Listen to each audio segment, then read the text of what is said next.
কখনো খেয়াল করে দেখেছেন রাতের বেলা যখন ঘরের ভেতরটা অন্ধকার থাকে তখন থাই গ্লাস দিয়ে বাইরে তাকালে বাইরেটা খুব ক্লিয়ার দেখা যায়, সবকিছু দেখা যায়। কিন্তু যখন ঘরের ভেতরে যথেষ্ট আলো থাকে তখন কিন্তু এই থাই গ্লাসটাই রিফ্লেক্টরের মতো, আয়নার মতো কাজ করে এবং ভেতরটা দেখা যায়, নিজেকেও আপনি দেখতে পাবেন, তাই না? ঠিক একইভাবে যাদের ভেতরটা অন্ধকার তারা ওই গ্লাস দিয়ে শুধু বাইরের মানুষদেরকে দেখে, এক একজনের ভুল খুঁজে বের করে, কিংবা কে তার চেয়ে ভালো আছে সেটা খুঁজে তার সাথে কম্পেয়ার করতে থাকে।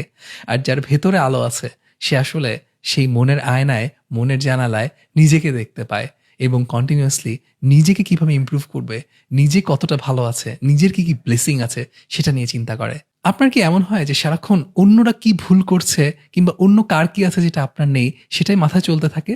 তাহলে কিন্তু আপনার ঘরে লাইট লাগানো প্রয়োজন। আর সেই লাইট বইয়ের ফরম্যাটে হতে পারে, জ্ঞানের ফরম্যাটে হতে পারে, ওহির ফরম্যাটে হতে পারে। যেকোনো ফরম্যাটে হোক, আপনার ভেতরে আসলে যথার্থ আলো প্রয়োজন এবং সেই আলো যদি জ্বলে ওঠে তখন অন্যের দিকে তাকানোর চাইতে, অন্যের সাথে তুলনা করার চাইতে নিজের ব্যাপারে চিন্তা করার টেনডেন্সি বেড়ে যাবে ইনশাআল্লাহ।